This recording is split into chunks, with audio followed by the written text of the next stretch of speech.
Assalamualaikum warahmatullahi wabarakatuh.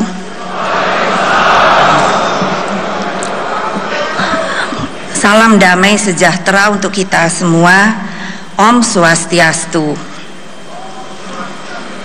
Namo Buddhaya. Merdeka! Merdeka! Merdeka! Yang saya hormati Presiden Republik Indonesia Insinyur Joko Widodo,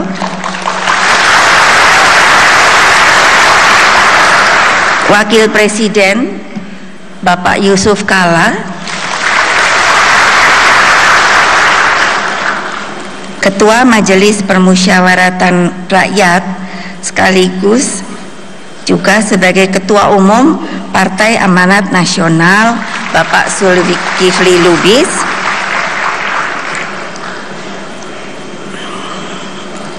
tadi saya dibisiki oleh Sekjen Golongan Karya Pak Setia Novanto, Ketua DPR RI maupun Ketua Umum Partai Golkar tidak dapat hadir, diwakili oleh Bapak Idrus Marham.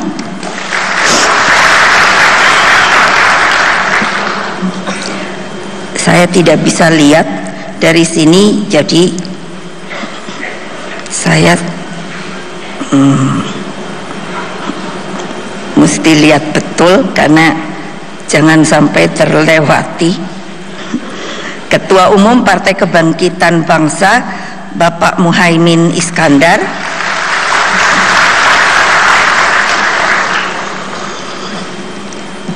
Ketua Umum Partai Nasdem Bapak Surya Paloh,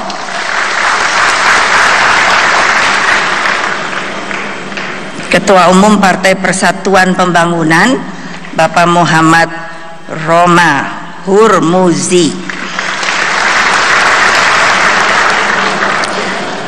Ini mesti kasih selamat, baru saja jadi Ketua Umum Partai Hanura menggantikan Bapak Wiranto, Bapak Usman Sabta.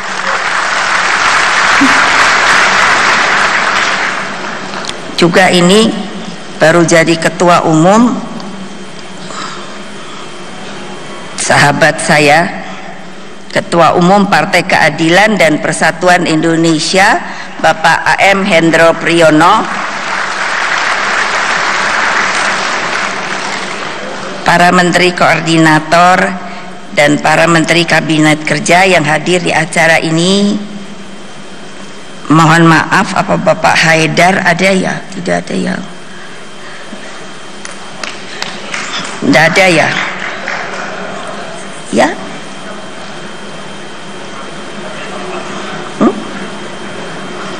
Ada tadi Kiai Haji Said Agil Siraj, Ketua Umum Tanfiziah Pengurus Besar Nahdlatul Ulama, para senior partai.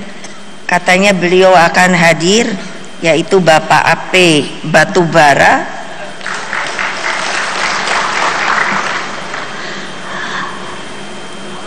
seluruh kader partai, teman-teman pers, dan hadirin hadirat yang dengan mohon maaf saya tidak bisa saya sebut satu persatu.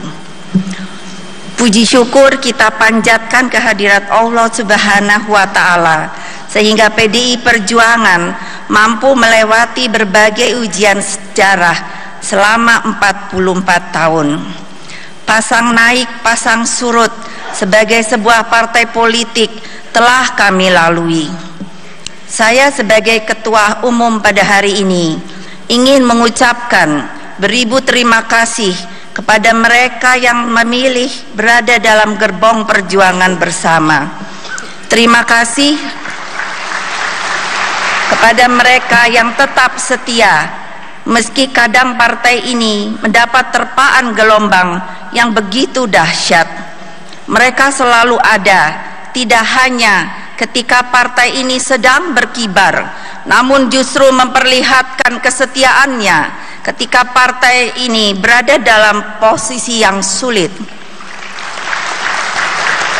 Izinkan saya memberikan penghormatan dan penghargaan sebesar-besarnya kepada antara lain Bapak Yaakob Nuawea, Bapak Alexander Litai, dan Bapak Mangara Siahaan, dan masih banyak mereka yang lain yang tidak bisa saya sebut satu persatu. Mereka telah mendahului kita menghadap Sang Khalik sebagai pejuang partai. Mereka tidak hanya ada dalam sejarah hidup saya, namun juga adalah tokoh-tokoh yang berjuang mempertahankan partai ini sebagai partai ideologis. Kesetiaan yang mereka tunjukkan sepanjang hidup kepartaian bagi saya adalah bentuk kesetiaan ideologis yang sudah seharusnya dihayati dan dijalankan oleh setiap kader partai. Hadirin yang saya muliakan, dari awal saya membangun partai ini tanpa ragu. Saya telah menyatakan dan memperjuangkan bahwa PDI Perjuangan adalah partai ideologis dengan ideologi Pancasila 1 Juni 1945. Syukur alhamdulillah pada tanggal 1 Juni tahun 2015 yang lalu, Presiden Jokowi telah menetapkan 1 Juni 1945 sebagai hari lahirnya Pancasila. Terima kasih Bapak Presiden. Artinya, secara resmi negara telah mengakui bahwa Pancasila 1 Juni 1945 sebagai ideologi bangsa Indonesia. Saudara-saudara sekalian, para kader partai yang saya cintai, peristiwa di penghujung tahun 2015 telah menggugah sebuah pertanyaan filosofis dalam diri saya. Cukupkah bagi bangsa ini sekedar memperingati 1 Juni sebagai hari lahirnya Pancasila? Dari kacamata saya, pengakuan 1 Juni sebagai hari lahirnya Pancasila memuat suatu konsekuensi logis, ideologis yang harus dipikir oleh kita semua. Dengan pengakuan tersebut, maka segala keputusan dan kebijakan politik yang kita produksi pun sudah seharusnya bersumber pada jiwa dan semangat nilai-nilai Pancasila 1 Juni 1945. Apa yang terjadi di penghujung tahun 2015 harus dimaknai sebagai cambuk yang mengingatkan kita terhadap pentingnya Pancasila sebagai pendeteksi sekaligus tameng proteksi terhadap tendensi hidupnya ideologi tertutup yang mengancam persatuan dan kesatuan bangsa. Ideologi tertutup tersebut bersifat dogmatis. Ia tidak berasal dari cita-cita yang sudah hidup dari masyarakat, kelompok tertentu yang diterima oleh seluruh masyarakat. Mereka memaksakan kehendaknya sendiri. Tidak ada lagi dialog, apalagi demokrasi. Apa yang mereka lakukan hanyalah kepatuhan yang lahir dari watak kekuasaan totaliter dan dijalankan dengan cara-cara totaliter pula. Bagi mereka, teror dan propaganda adalah jalan kunci tercapainya kekuasaan. Syarat mutlak hidupnya ideologi tertutup adalah lahirnya aturan-aturan hingga dilarangnya pemikiran kritis. Mereka menghendaki keseragaman dalam berpikir dan bertindak dengan memaksakan kehendaknya. Oleh karenanya, pemahaman terhadap agama dan keyakinan sebagai bentuk kesosialan pun dihancurkan, bahkan kalau bisa dimusnahkan. Selain itu, demokrasi dan keberagaman dalam ideologi tertutup tidak ditolerir karena kepatuhan total masyarakat menjadi tujuan. Tidak hanya itu, mereka benar-benar anti kebenekaan kita. Itulah yang muncul dengan berbagai persoalan SARA akhir-akhir ini. Di sisi lain, para pemimpin yang menganut ideologi tertutup pun memosisikan diri mereka sebagai pembawa self-fulfilling prophecy, para peramal masa depan. Mereka dengan fasih meramalkan yang akan pasti terjadi di masa yang akan datang, termasuk dalam kehidupan setelah dunia fana. Padahal notabene mereka sendiri tentu belum pernah melihatnya. Saudara-saudara sekalian yang saya cintai, apa yang saya sampaikan di atas tentu ideologi tertutup, jelas bertentangan dengan Pancasila. Pancasila bukan suatu ideologi yang dipaksakan oleh Bung Karno atau pendiri bangsa lainnya. Pancasila lahir dari nilai-nilai, norma, tradisi, dan cita-cita bangsa Indonesia sejak masa lalu, bahkan jauh sebelum kemerdekaan kita. Bung Karno sendiri menegaskan dirinya bukan sebagai penemu Pancasila, tetapi sebagai penggali Pancasila. Beliau menggalinya dari harta kekayaan rohani, moral, dan budaya bangsa dan buminya Indonesia. Pancasila dengan sendirinya adalah warisan budaya bangsa Indonesia. Saudara-saudara sekalian, apakah ketika Indonesia telah berumur 71 tahun, kita telah melupakan sejarah bangsa kita? Jangan sekali-kali melupakan sejarah. Pancasila berisi prinsip dasar, selanjutnya diterjemahkan dalam Konstitusi Undang-Undang Dasar 1945 yang menjadi penuntun sekaligus rambu dalam membuat norma-norma sosial politik. Produk kebijakan politik pun tidak boleh bersifat a priori, bahkan harus merupakan keputusan demokratis berdasarkan musyawarah mufakat. Dengan demikian, Pancasila sebagai jiwa bangsa tidak memiliki sifat totaliter dan tidak boleh digunakan sebagai stempel legitimasi kekuasaan.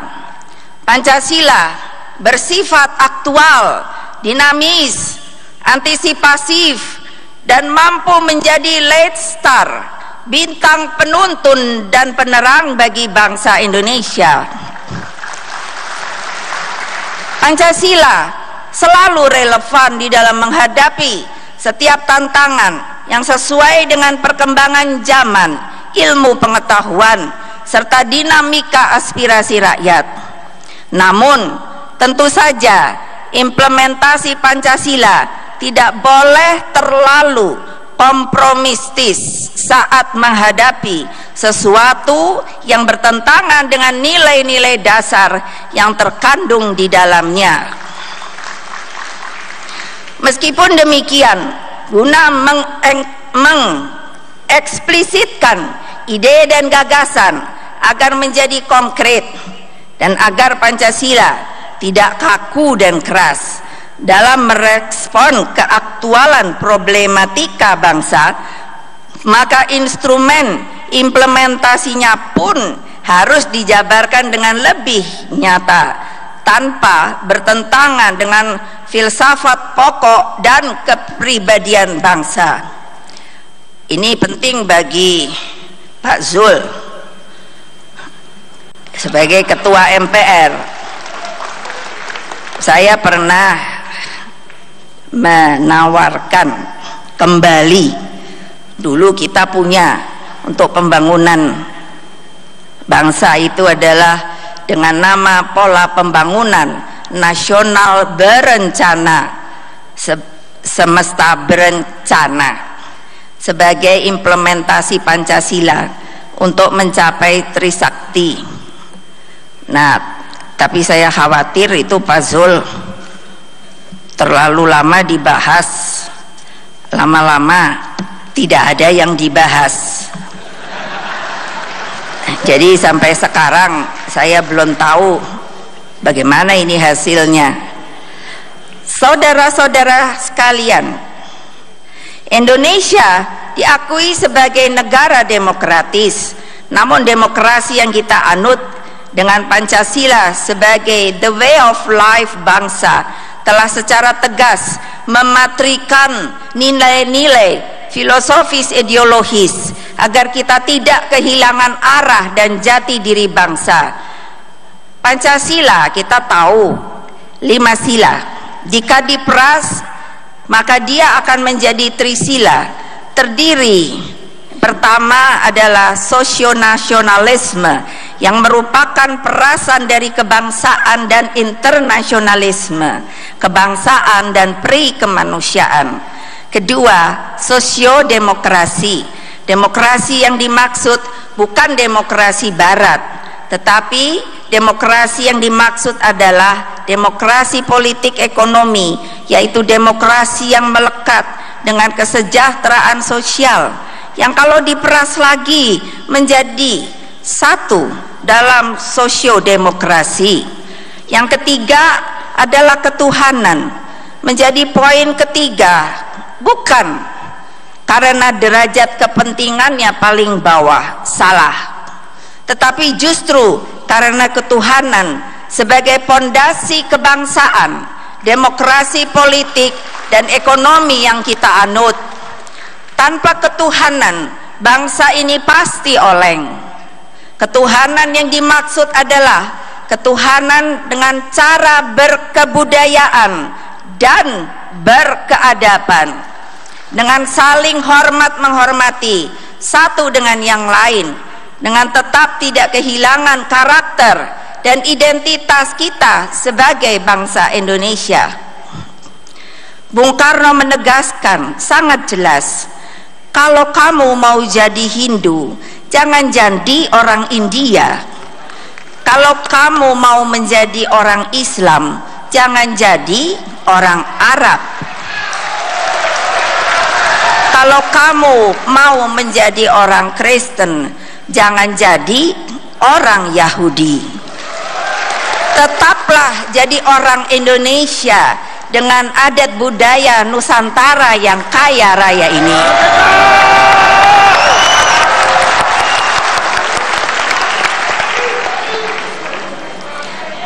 Hadirin yang saya hormati, Trisila jika diperas menjadi Eka Sila, keseluruhan dari jiwa dan budaya bangsa Indonesia, yaitu gotong royong. Inilah suatu paham yang dinamis, berhimpunnya semangat bersama untuk membanting tulang bersama, memeras keringat bersama untuk kebahagiaan bersama. Kebahagiaan yang dimaksud adalah kebahagiaan kolektif sebagai sebuah bangsa yang memiliki 3 kerangka. Pertama, satu negara Republik Indonesia yang berbentuk negara kesatuan dan negara kebangsaan yang demokratis dengan wilayah kekuasaan dari Sabang hingga Merauke, dari Miangas hingga ke Rote. Kedua, satu masyarakat yang adil dan makmur material dan spiritual dalam wadah negara kesatuan Republik Indonesia. Ketiga, satu persahabatan yang baik antara Republik Indonesia dan semua negara di dunia atas dasar saling hormat menghormati satu sama lain dan atas dasar pembentuk satu dunia baru yang bersih dari penindasan dalam bentuk apapun menuju perdamaian dunia yang sempurna.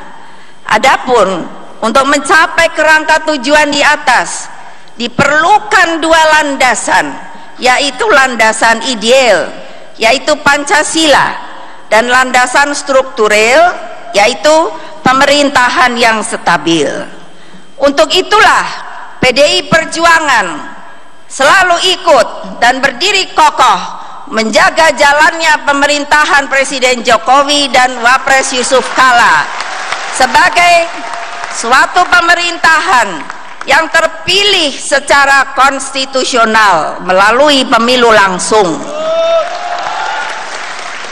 Jadi kalau ada yang mau macam-macam itu Bapak Presiden, Bapak Wapres, panggil saja kita.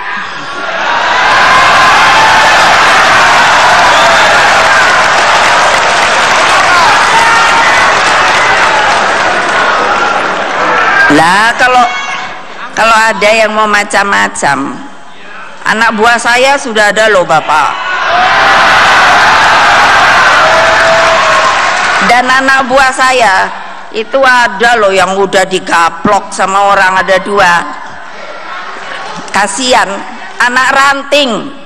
Nanti mungkin kalau sudah sembuh orangnya akan saya beri hadiah kehormatan.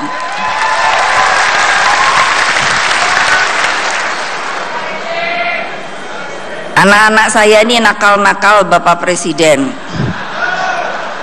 tapi kalau untuk bangsa dan negara, jiwa mereka berikan.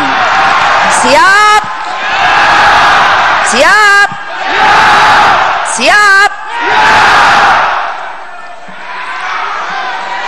Keduanya merupakan syarat mutlak atas tanggung jawab sejarah yang harus kita tuntaskan, sekaligus sebagai konsekuensi ideologis yang telah saya sampaikan sebagai ideologi bangsa.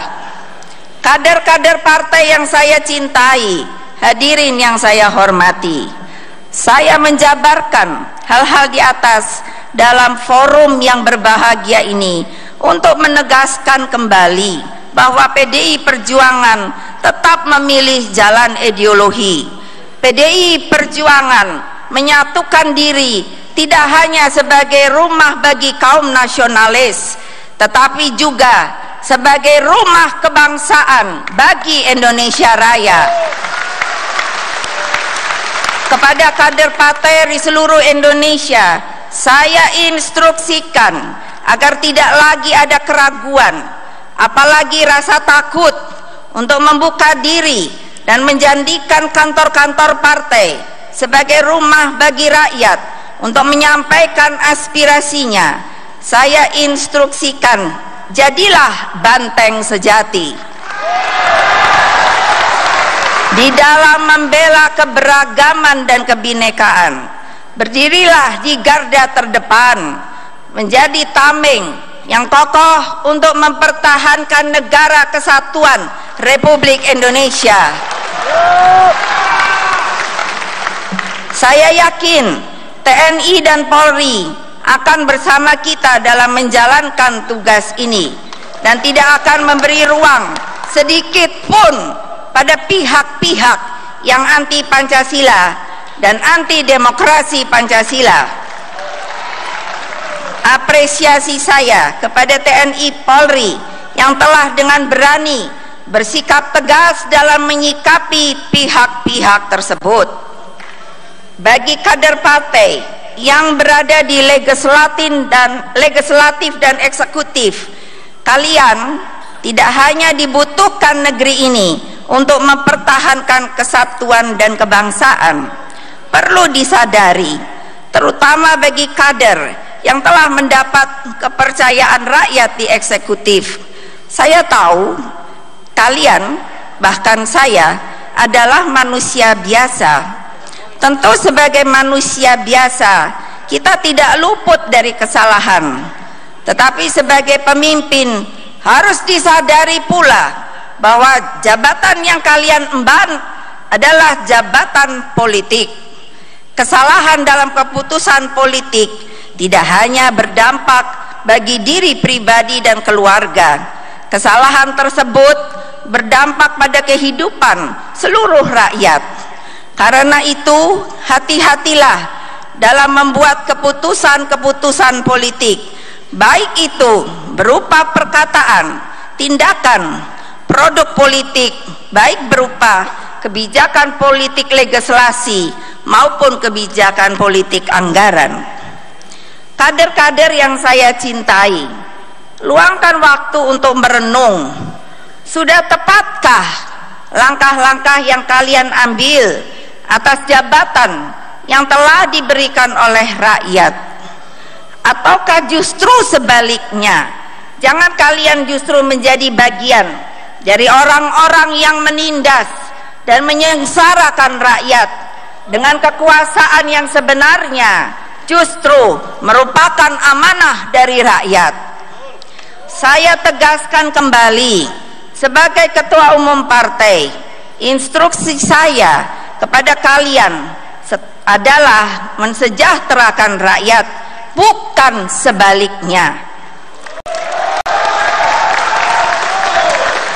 Kebinekaan harus disertai dengan keadilan dan kesejahteraan sosial bagi seluruh rakyat. Terakhir, saya ucapkan terima kasih kepada seluruh rakyat Indonesia yang tetap setia membatinkan Pancasila di dalam kehidupan sehari-hari. Kita tidak perlu reaksioner, tetapi sudah saatnya, sekali lagi, sudah saatnya silent majority itu harus bangkit, bersuara dan menggalang kekuatan bersama. Ayo, mereka yang belum bisa bicara, yang selalu berdiam diri saja, bersuaralah bagi kepentingan bangsa dan negara kita. Saya percaya mayoritas rakyat Indonesia mencintai negara kesatuan Republik Indonesia yang berbineka tunggal ika. Kita akan bersama-sama terus berjuang. Kita pasti mampu membuktikan pada dunia bahwa Pancasila mampu menjadikan keberagaman sebagai sebuah kekuatan untuk membangun kehidupan yang berperi kemanusiaan dan berperi keadilan. Bangsa ini sedang berada dalam struggle to survive, dalam perjuangan untuk bertahan, baik secara fisik maupun mental, bertahan agar tetap hidup secara badaniah dan mental. Hadapilah tantangan-tantangan yang ada dengan kekuatan gotong royong sebagai kepribadian bangsa. Berderaplah terus menuju fajar kemenangan sebagai bangsa yang sejati-sejatinya merdeka.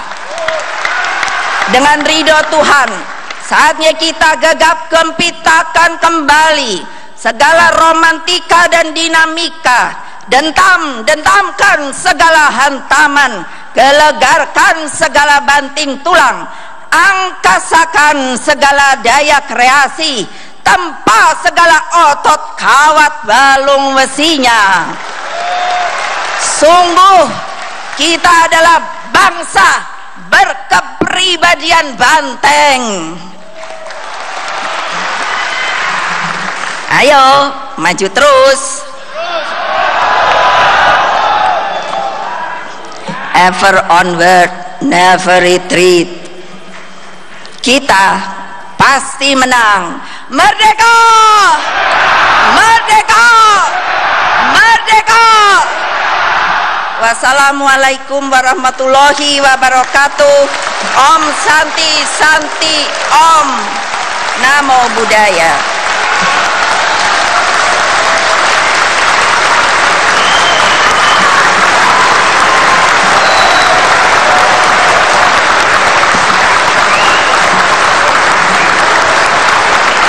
Demikianlah pidato politik dari